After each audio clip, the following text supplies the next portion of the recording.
considering this family. And if it steps on your love life, Ned, that's just too bad. But we've got a murder on our hands. Attempted murder! You call it what you will. The fact remains that if we don't discover the culprit, you can be damn sure that the police will. And that's Eddie Quartermain. And he's right. And anyway, my soap line has been ringing off the hook with your prediction on who poisoned that rotten, crusty Catherine. Listen to this. I think Catherine snuck some medication into her own drink, and I think this is her way of trying to frame them. Damien did it. The butler did it. Lila poisoned Catherine. Lila? I think Jason did it. We mustn't forget Annabelle. She has a bone to pick with Catherine, so we mustn't leave Annabelle off the list of suspects. Bye.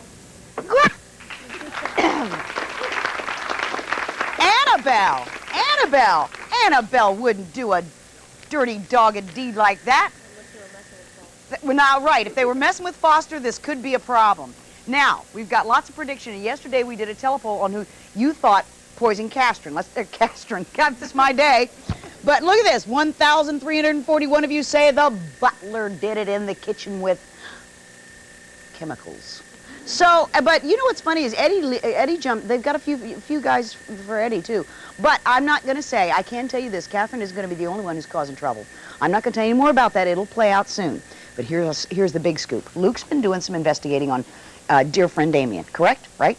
Turns out that Damien bought his ELQ stocks. Remember, he kept saying he's clean when he first came on, via Frank Smith, his daddy dearest. Of course, Luke's going to go straight to the Quartermains, ready to bargain. Now, here's where it's going to start to get interesting. This all is in the next couple weeks. What does Luke want? He wants the Quartermain support of justice on the city council in exchange for the goods on Damien. So it looks like they've got Damien's head on a silver platter, but don't think he'll surrender without a fight. Come to think of this, what if he does finally give up because everything's gone so wrong and call on Daddy Dearest? Frank Smith back in the picture. Did we make it through that? I'm taking a break. Dick and Elisa, they're up next. More with Northwest Afternoon right after this.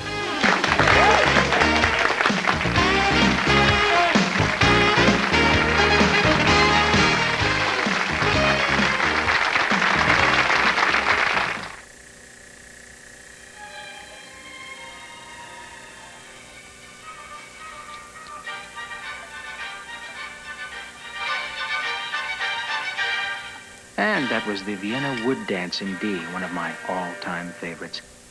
And now let's make that random call with today's $10,000 question. It's a tough one. Who shot Alexander Hamilton in that famous duel? All right, let's go to the phones and see who's out there. Hello, for $10,000. Who shot... Excuse me? I'm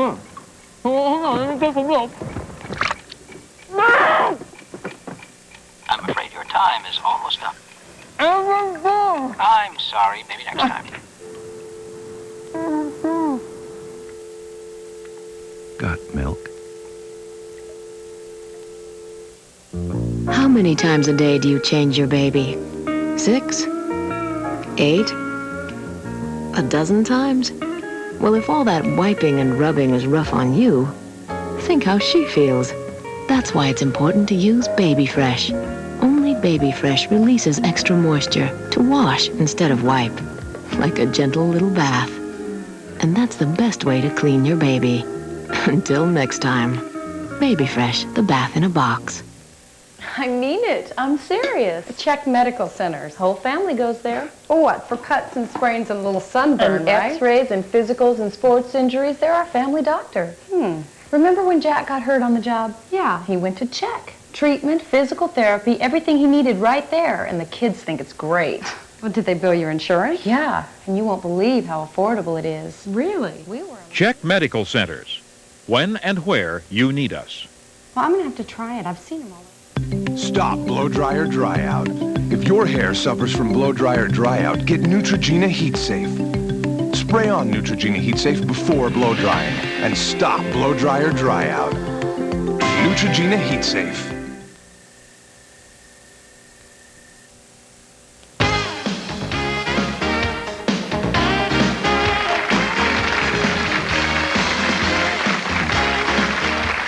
Welcome back to a Tuesday Northwest Afternoon. Sometimes, without meaning to do it, we can become our own worst enemy. The unspoken fears, the private thoughts we hold about ourselves can literally hold us back, preventing us from living up to our expectations. Would you like to know, for instance, how to meet and marry the right man? How to succeed in business? How to achieve financial independence? How to look and feel just like the person you were meant to be? You bet. Stay right where you are. Tracy Dodson is in her 20s and has 2 young children, and she'll tell us how she fears she may not be able to provide for all their needs. And later in the hour, we'll meet Lisa Weibling, and though she recently got a new lease on life, she has fears about trying something new and failing. Barbara Mellon gave up a career to start her family, and now she's got fears centering on lost opportunity. Also joining us today is Georgette Mossbacher, who discovered how to overcome fears such as these. Georgette grabbed the brass ring and held on very tightly and says, in her new book, she says any woman can do just the same. Please welcome all our guests.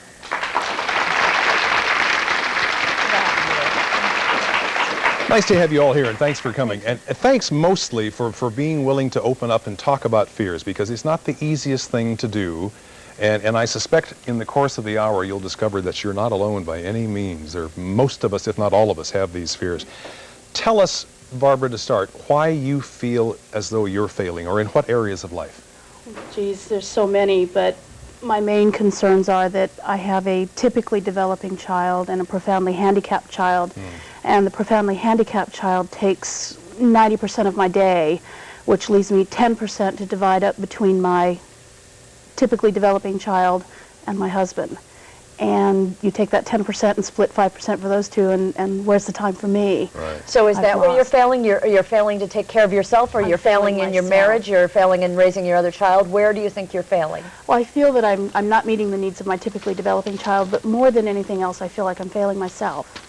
Because there are some things, I have a real fear of leaving the girls with someone. As a matter of fact, I'm uncomfortable today because the girls are home with a babysitter, and I'm feeling guilty for this having was a big left step them. for you to come forward and talk about this fear even. Yes, and it's a 2.5-hour drive for me up here, so I left my home at 11:30 to come up, and it's just, you know, in the back of my mind is that, you know, the girls are home, I'm not there with them, I'm not doing the mommy thing.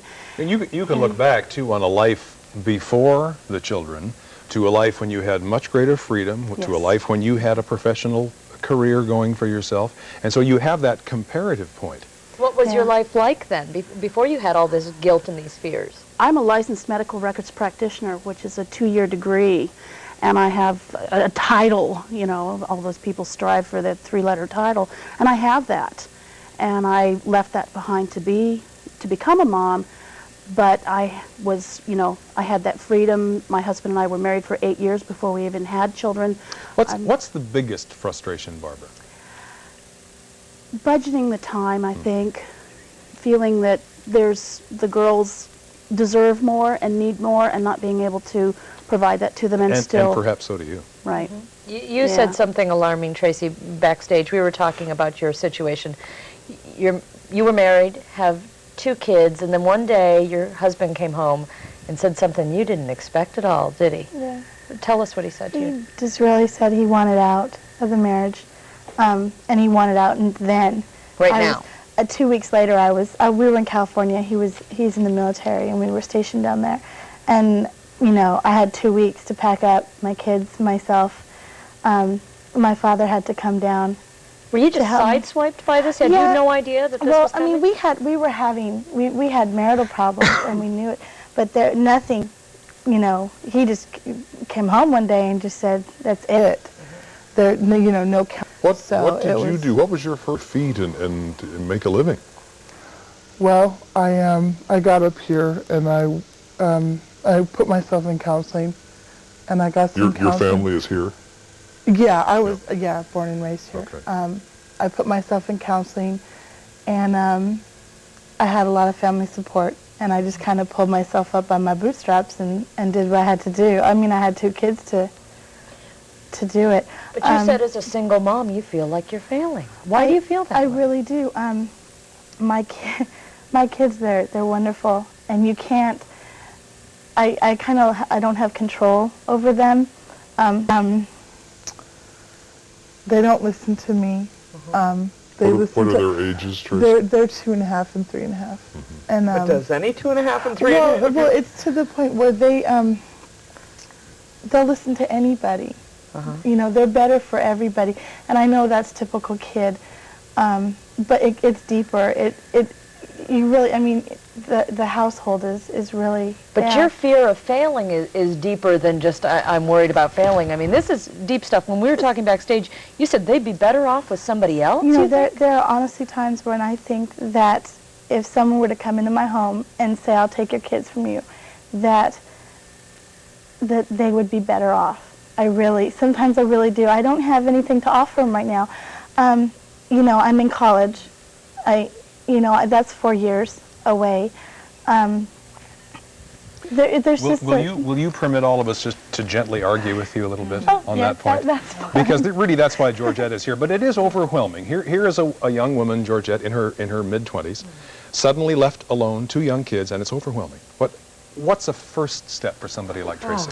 I think back, if I could tell you, I think back at my mother, who was 26 years old when she was widowed with 4 children, a high school education, no work experience, no money. We were on the edge of poverty, but my mother never thought of herself as a victim. You said something, and I don't even know if you realize what you just said. You said, I came back and I found a way. I just pulled myself up and I found a way. And that's what you have to do, a way. But the first step is that you have to tap into your feminine force. You know, I am going. And your 2 children, I mean, love, you obviously know that. And at their age, because it doesn't mean you're not giving them anything. Yeah, she even said to herself, I'm only in college. I'm in college, too. You're not, you know, you need to do each day, and I know it helped me. I went through an abusive marriage, and each day you have to write one little thing down. I don't care what it is that you did that day that made you feel good about yourself. During the commercial break, give her some more specifics, and then we'll get more from you for the viewing audience when we come back. We'll take just a short break. Now, Georgette I should say, rose above an impoverished childhood, broke free from this abusive marriage she just mentioned, eventually to become head of her own multi-million-dollar company. In a moment, we'll hear how she turned adversity into incredible opportunity. Don't go away. Yeah, the thing about writing down.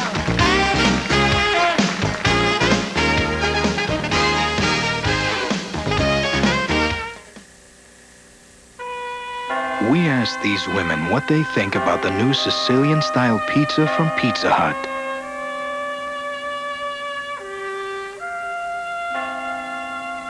Wow, they love it! New Sicilian-style pizza from Pizza Hut. A little basil, oregano, and a touch of garlic baked right into the crust for a pizza crust like you've never tasted before. Calmati, Rosalia. Che ne stai facendo uno spettacolo? For $8.99, any second medium, $5 more. There's a spirit in Tacoma, you can feel at our front door. We're sharing dreams and your excitement, pride in every store. The spirit of Tacoma, you can see it wall to wall. The spirit of Tacoma, Tacoma Mall. The spirit of Tacoma, Tacoma Mall.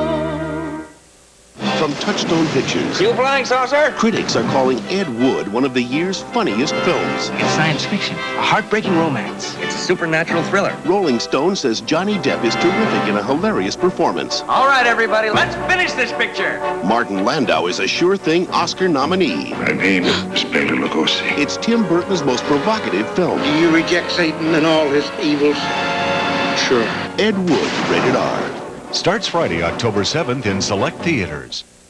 If there's one thing you hate to be reminded of, it's your period, right? Well, Kotex has a new tampon that won't remind you. And won't remind you of any other tampon you've ever seen either. It's Kotex Natural Curved. Curved, not straight. It's easier to get where it's supposed to get to do what it's supposed to do. With very few, reminders.